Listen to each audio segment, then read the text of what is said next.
kita tenang, kita tidak hancur tapi sedang dibentuk. Masya Allah. Ini ada tayangan yang aduh sedih banget tapi kita saksikan dulu deh sama-sama. Ini dia tayangannya. Baik, subhanallah, insya Allah kita doain sama-sama ya Bib ya. Yang ada di studio sini, yang lagi nonton Islam itu indah saudara-saudara kita. Rumah tangganya itu menyejukkan hati. Amin. Tenang, tentrem, adem ayem ya. Karena cobaan salah satu yang paling berat adalah dalam rumah tangga ya Bib. Kita kan Betul. pengennya tuh rumah tangga tuh long last gitu. Sampai akhir maut, sampai mati memisahkan, sampai sejanah deh insya Allah gitu. Amin. Tapi apa sih Bib hikmahnya kok Allah dalam tanda kutip menghancurkan, bukan Allah sebenarnya menghancurkan ya, tapi kita sebagai manusia tuh tidak bisa melewati cobaan sampai rumah tangga tersebut hancur. Apa Allah nggak bisa dengan mudahnya, kan harusnya Allah bisa kayak menyelamatkan rumah tangga itu. Kenapa hikmahnya tuh ada Allah tuh memberikan takdir orang tersebut jodohnya panjang, yang beberapa orang jodohnya pendek. Itu apa hikmahnya, mau tausiahnya? Allah subhanahu wa ta'ala sudah memberikan kita akal. Ada khair, ada syar. Ada yang baik, juga ada yang buruk. Kalau dikatakan bagaimana kok suatu rumah tangga bisa hancur? Karena mereka mempergunakan berpikir dengan yang buruk. Allah bisa saja masukin semua orang ke syurga semuanya. Bisa saja Allah subhanahu wa ta'ala masukkan dengan syurganya. Tapi Allah timbulkan ada ujian. Supaya bisa dipisahkan. Mana orang-orang yang betul beriman kepada Allah subhanahu wa ta'ala. Mana orang-orang yang munafik. Mana orang-orang yang tidak mau beriman kepada Allah subhanahu wa ta'ala. Contohnya misalnya. Kenapa rumah tangga orang itu bisa hancur? Seorang bertanya kepada Imam Hasan al-Basri.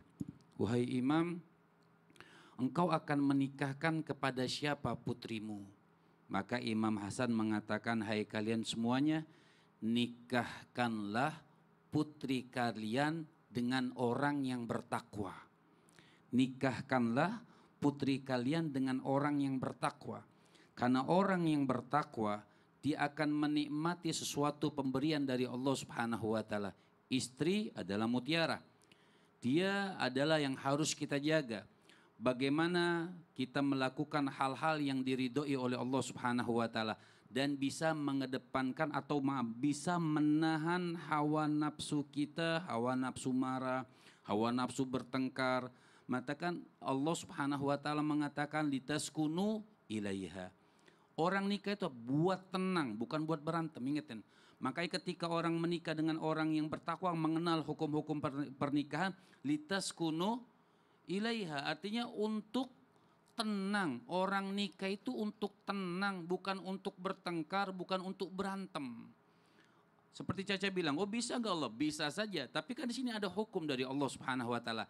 Disinilah keadilan Allah, disinilah kasih sayang Allah subhanahu wa ta'ala. Ayo, Allah katakan seakan-akan Allah subhanahu wa ta'ala mengatakan yang mau ikut aku, ikutin orang yang bertakwa.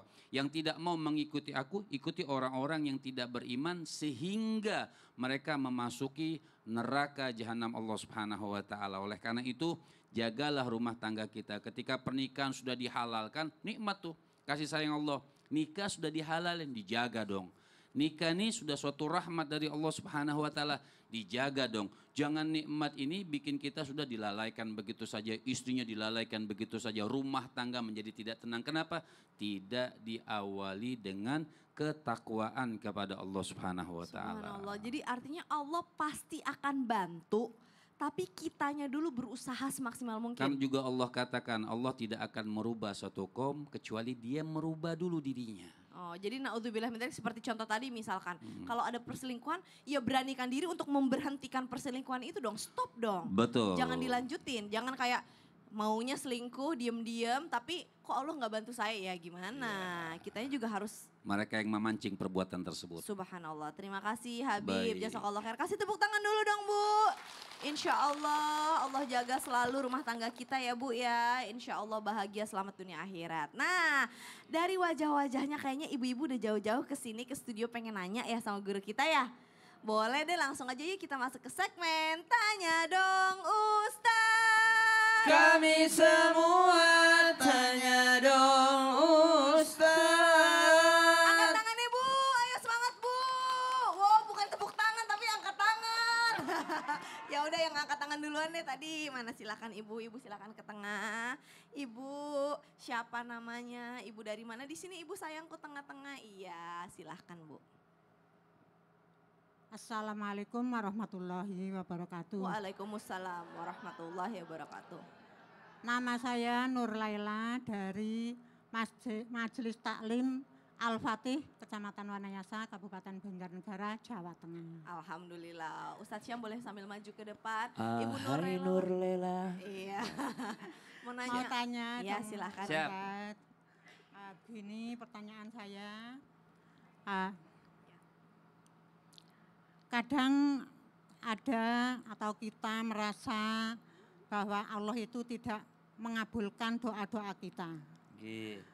Sampai kita kadang-kadang ngerasa ngerasa nggak percaya diri bahwa Allah itu maha mengabulkan doa.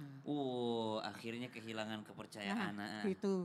Yang saya tanyakan gini, apakah ada atau Allah akan bentuk doa dari kita itu yang belum dikabulkan? Apa yang dibentuk oleh Allah doa kita yang belum dikabulkan itu?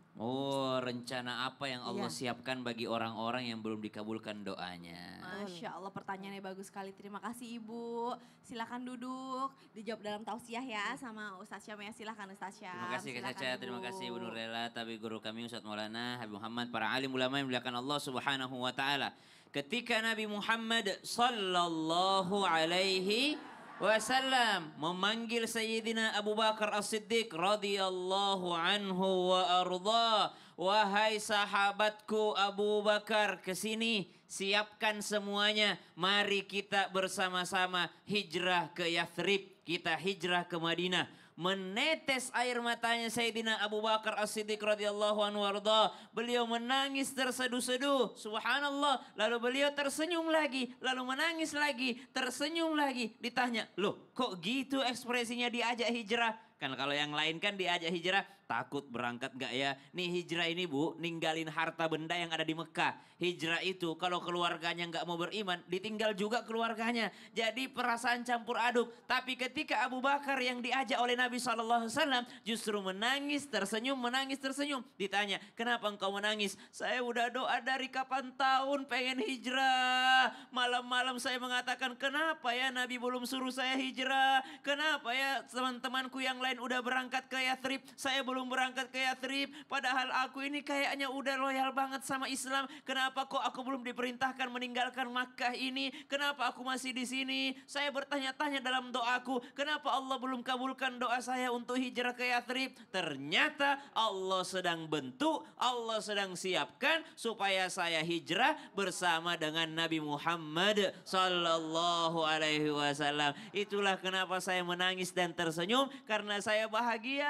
sekali. Ternyata doaku selama ini ditahan sama Allah karena Allah sedang siapkan sesuatu yang jauh lebih spesial daripada apa yang aku minta. Apa yang lebih spesial dibandingkan menemani Nabi sallallahu alaihi wasallam? Itulah cara orang-orang soleh mengambil hikmah dari doa yang ditunda sama Allah. Kalau sedang ditunda, yakinlah ada yang spesial yang disiapkan sama Allah Subhanahu wa taala, atau ada memang yang Allah akan gantikan kepadanya, atau yang lebih spesial lagi di akhirat nanti meraih pahala yang banyak atas kesabarannya, tidak berputus asa dalam berdoa. Bukankah kita tahu doa mukhul ibadah, doa itu prosesornya ibadah. Kalau ibadah nggak mungkin nggak ada pahalanya. Nanti akan ada orang bersyukur di akhirat, ya Allah ya Rabb, ternyata di dunia aku nggak dapat tapi pahalanya aku dapat, karena doa itu adalah ibadah. Masya Allah, tapi sabar itu kan gak mudah banget ya. Makanya dilatih terus. Nah, kenapa kalau di dalam Al-Quran juga sabar itu berkaitan dengan sabar dan sholat? Kenapa disandingkan langsung dengan sholat? Karena sholat itu butuh kesabaran. Oh. Kalau nggak sabar ya sholat ya Allah saya sudah tahajud kok belum dikabulkan doaku, itu berarti nggak sabar. Oh, jadi bukan sabar kan gak disandingkan sama sedekah, enggak kan? Sabar dan sholat. Ista'inu Sholat bis-sabri kan? was-sholat. Masya Allah, tabarakallah, jazakallah khair. Sama-sama. Terima kasih Ustadz Syam, kasih tepuk tangan dulu dong Bu. Gak mudah emangnya melatih diri untuk punya kesabaran yang luas sekali, khususnya buat saya yang lagi ngomong ya. Langsung aja deh, daripada saya curhat, mendingan kita masuk ke curhat dong Ustadz. kami curhat. Gantian sekarang siapa yang mau curhat Bu? Ayo angkat tangan ayo Bu, cepet-cepetan nih cepet-cepetan. Oke Bu, maaf ya tadi kan yang perempuan udah sekarang yang laki-laki. Silakan Bapak. Ini supaya gender laki-laki dan perempuan dapat kesempatan yang sama Ci. Silakan Bapak. Assalamualaikum warahmatullahi wabarakatuh. Waalaikumsalam warahmatullahi wabarakatuh. Nama saya Danulu Kito dari Majelis Taklim Al-Fatih Kecamatan Wanayasa, Banjarnegara. Baik, Pak Kito ya? Iya, Baik. Danulu Kito. Pak Lukito, Ustadz Maulana Habib. Curhat dong Muhammad boleh? Ustadz. Iya. Seperti yang dikatakan Habib, kalau kami bahwa rumah tangga kan sebuah ibadah sampai akhirat. Kemudian bahwa istri dengan 4 amal aja memudahkan untuk masuk ke surga. Sholat 5 waktu, kemudian puasa Ramadan, jaga kehormatan, patuh dengan suami. Lah kemudian yang jadi curhat saya, itu kan saya selaku suami bahwa ketika istri akan dihisap, suami dihadapkan. Bila kesalahan itu pada suami, jasa ke suami itu apa, jasa ke istri apa? Kesalahannya itu. Kalau kebaikan mungkin insya Allah suaminya ikut. Tapi kalau kesalahan bisa datang dari suami, suami apa? Lah, kelihatan mudah masuk ke surga, lah kami pun bahwa bukan masuk ke nerakanya, bukan, tapi kesalahan bisa datang dari suami. Nah, kesalahan yang Bapak maksud tuh apa yang dari istri misalkan gimana? Tidak menjadikan mahkota itu kata Habib tadi, tidak menjaga juga. Kemudian tidak mendidik. Habibnya udah di belakangnya. Oh maksudnya afwan Pak gini, jadi misalkan suami udah memberikan nafkah kepada istri. Tapi istri misalkan afwan merasa kurang. Ya. Terus habis itu ngutang nih kemana-mana tanpa Ya. suami tahu. Ya. Nah ini suami nih juga ikutan dihisap apa Andil enggak? salahnya Salahnya andil ikut istri, salah, ya padahal suami kesalahannya nggak istri, tahu nih iya. kesalahannya karena istri diem-diem gitu. Gimana nih Ustadz Ini- Maulana Habib gimana nih? Baik, apabila suami memberikan nafkah yang pas-pasan terhadap istri. Di sini ada dua kategori. Memang suaminya kurang mampu atau suaminya yang mampu. Pertama, kalau suaminya kurang mampu, kemudian memberikan kepada istri pas-pasan, di sini istri harus bersyukur. Kenapa? Suaminya masih berusaha untuk memberikan nafkah kepada istrinya dan diharapkan istrinya tidak neko-neko minta yang macam-macam. Kalau sampai berhutang, artinya tidak berdosa kalau memang itu sampai kelaparan. Tapi bukan berhutang untuk beli tas. Buat beli lagi ada big sale. Nah, Itu nggak boleh. Kemudian yang kedua, kalau suaminya mampu, kemudian tidak memberikan nafkah yang cukup buat istrinya, maka istri sampai berhutang, maka suaminya dosa. Suami dosa, bapak dosa. Itu yang saya Iya. takutkan. Dosa ya? Artinya pelit, namanya suami pelit. Ingat, istri punya ayah dan ibu. Mereka selama hidup mungkin saya waktu kecil sudah nikmat hidupnya. Berharap orang tua tuh menikahkan istri supaya menikahkan anaknya kepada suami itu supaya anaknya mendapatkan ketenangan. Bukan dipelitin, bukan dijulitin, bukan dikasari sama suami. Ingat suami-suami dimanapun berada jangan pernah pelit terhadap istrinya. Baik, Ustadz Tidak Maulana. mencontohkan tentang ibadahnya gitu loh. Ya wajib lah suami mencontohkan ibadah kepada orang tuanya. Sekarang Kalau waktunya tidak, Ustadz Maulana. Silakan. Kaitannya dosa yang ditanggung oleh suami. Dosa apa aja yang ditanggung oleh suami? Ingat ketika ada suami atau ijab kabulnya kan semua diserahkan. Maka dalam kategori ini suami yang tidak memberikan pendidikan kepada istri sehingga istri itu berdosa. Suami yang tidak bertanggung jawab atas nafkah terus sehingga dia berutang. Suami yang tidak menjaga istrinya sampai istrinya berbuat maksiat dan dosa. Maka suami ini tetap bertanggung jawab. Karena penanggung jawaban itu terletak pada suami. Istri kurus, suami tanggung jawab, kasih gemuk dia. Istri kegemukan, suami minta kurus. Nah, repot. Oh gitu. Iya. Kalau begitu kepada semua suami tadi sudah dijelaskan oleh Habib, maka tanggung jawab tetap pada suami. Karena tidak ada, istri itu tidak pernah salah, betul tidak Bu? Oh Masya Allah. Walaupun ngutangnya diem-diem Ustadz. Pokoknya suami yang bayar, Oh, tapi kan ngutangnya nggak izin dulu sama nggak ada suami. urusan. Berarti suami kurang pemberiannya. Oh gitu. Kecuali istrinya kurang bersyukur. Iya. Beda cerita. Baik, Kenapa kalau istri begitu. banyak utangnya? Hmm. Karena suami yang tidak kasih uang. Oh begitu. Baik. Bagaimana Bagaimana Pak, sudah cukup Pak? Cukup. Sudah Itu yang cukup. ditakutkan Kenapa suami kan. istri tidak pada Itu curhatnya kita lihat kan tidak jadi- terawat karena Oh. suami tidak kasih modal. Itu curhatnya dari hati katanya Iya, Ustaz. Yang curhatannya ditakutkan gitu. Tapi bagus sih Baik. Bapak ini Kenapa? mengingatkan kita untuk sadar akan kewajiban kita. Tapi ada informasi yang menarik nih. Oh iya nih, nah buat seluruh penonton setia Islam itu indah yuk kita lihat langsung belajar bareng bisa sholawat bareng nih insya Allah di Tablik Akbar Islam itu indah yang akan hadir secara langsung di lapangan Sunburst BSD di acara Trans TV Festival hari Sabtu besok insya Allah tanggal 2 Agustus 2025. Catat tanggalnya jangan sampai ketinggalan dan insya Allah ini gratis. Jadi datang dan ramaikan ya. Bawa semua keluarga teman-teman pokoknya tanggal 2 Agustus 2025 di Sunburst BSD. Trans TV Festival. Subuh-subuh datang ke sana. Insya Allah. Dan habis ini kita masih akan lanjut belajar bersama dengan guru-guru kita. Jadi jangan kemana-mana, tetap di Islam itu indah. Jamaah. Iya. Oh jamaah. Iya.